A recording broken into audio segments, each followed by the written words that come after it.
you that's watching this, you are going through something. You guys, welcome back to the journal. My name is Sharon, and thank you so much for joining me again on another video. I'm just gonna do another quick one, another lesson that I've learned. So Maya's here, she's sleeping, so I thought let me just quickly do a quick video. But it just came from the story I was reading with Aurora yesterday. The story is about the hare and the tortoise. And many of you may know that story, and that was one of my favorite stories actually as a young kid. I don't know why, but if any of you don't know what the story is about, it's about a hare who kind of takes the mickey, or who's super cocky that he's faster than the tortoise. And the tortoise, said, I can go low and steady, foot by foot, one foot in front of another foot. So he's fine in how fast he's moving. But basically there's one time where I'm just paraphrasing, you can go read it and then it'll make sense. Basically the hare challenges the tortoise to a race, and the tortoise said, fine, I'll be faster than you. And the hare laughed at him and joked that he would not beat him. Came the race day, they said they're going to start from this point and then end at the river. Whoever gets to the river is the one that's first. So people came around to see who's going to win. And the race started, the hare shot off fast and he was gone far in the distance, no one could see him. But the tortoise kept on steady, slowly and steady at his own pace. So he was just moving, but he was still consistently moving.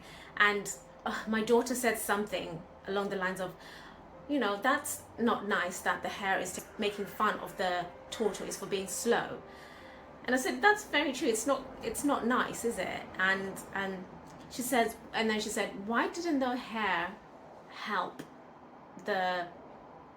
But anyway, let me tell you basically the moral of the story is the hare went off, right?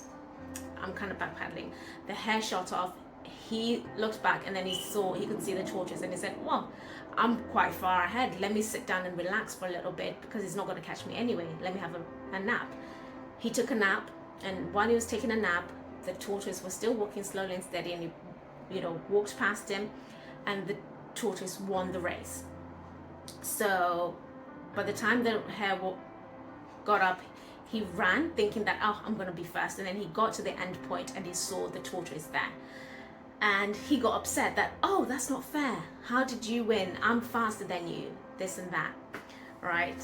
But as we were reading the story, Aurora kept saying, that's not fair that the hare is making fun of the tortoise. And I said, no, that's not nice. We shouldn't make fun of people that are slower, because some people are slower, some people are faster.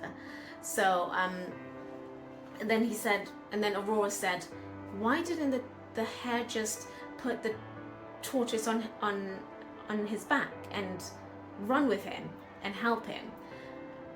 Or she said, why didn't the hare say to the tortoise to hold on to his leg or to his tail and run, so that they're both faster, instead of making fun of him? And I said, do you know what, Aurora, that's actually a very good point, because I never actually even thought of that. Like, why didn't the hare just help the tortoise instead of making fun of him, right?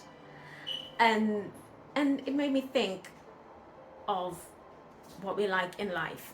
Yeah, so when she said about why didn't the hare help the tortoise, it just made me think of life in general, like how people are like that. You can be so way ahead of someone, but you will not actually stop and ask someone, do you need a hand? What can I do for you?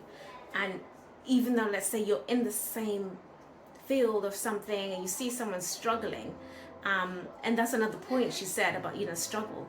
She said, sometimes mummy, the reason why the tortoise is slow is because he's got a big shell on his back, which is making it harder for him to walk. And I said, wow, you are a genius.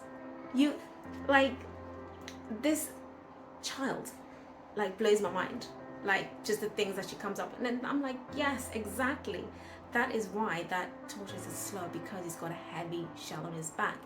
And that's the thing, you see people like they're slow in achieving something, they're slower in thinking, they're slower in something in their life. And that's because sometimes some people have heavy burdens that they're carrying, that they can't go as fast as they can. They've got things like traumas, issues that they're dealing with that sometimes we can see, sometimes we can't see.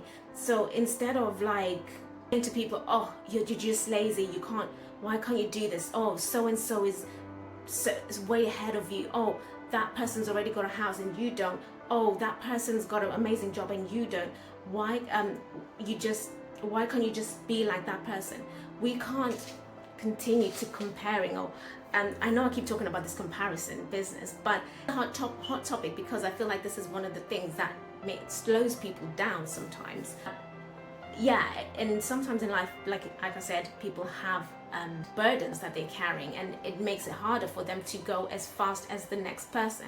But so instead of looking at someone and saying, gosh, look at you, you're at this age and you still haven't gone up to, I don't know, I can't think of an example, but instead of just looking at someone and saying, oh, you're slow in doing this, or you're lazy at this, why don't you find out how you can help that person instead of bringing them down? Also made me think of this verse, Matthew 20, I think it's in Matthew 20 and also Matthew 19. The first shall be last and the last shall be first. And it's also repeated in Matthew 20. And that proved it in that story of the tortoise and the hare, that the one that thought was first was last, and the one that was last was first. Just remember, like, especially if you are that person that always feels like they're slow in doing things, or it takes them longer to do things than others, that is not a bad thing. It isn't a bad thing. You just process things differently, and God wired you that way. Don't believe the hype of, no, you need to get on and do things now. Yes, if God has said, do this now, like if you feel the unction of the Holy Spirit saying, go and do this now, then yes, do that. But there's certain things that sort of need maturing, you need preparation, you need pruning, and it takes a while. It really does take a while. So you can't rush certain processes. You just have to go through it, because if you rush it, you're not going to learn the right things you need to learn at that time. So in language, we got this saying, it says kumanya hakuskushika. I think something like that, but basically means running doesn't mean that you're going to reach your destination. That's the best way I can interpret it.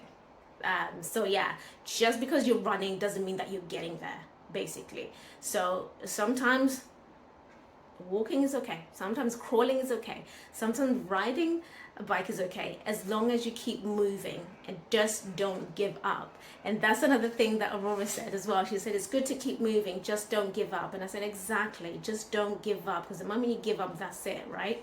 So I just thought I'd come here and just share that with you guys, because I just feel like sometimes, and I felt like that myself, and I know when I go through something, someone else is going through the same thing. So it's not that I know this whole thing, like, oh yes, you that's watching this, you were going through something, you were slow in it. No, it's just something that I've experienced, and I know that the way I've been on this earth for 34 years, I like to study and look at patterns and people, like I said, and I've seen that whatever I've gone through or I'm going through, someone else is guaranteed to be going through the same thing. So it's just me coming here to say, like, I've been that person where I've been slow in everything. I start something and then I'm just like, oh, how, but it just takes me longer to get there. But then once I find my momentum, I'm like, go, go, go, go.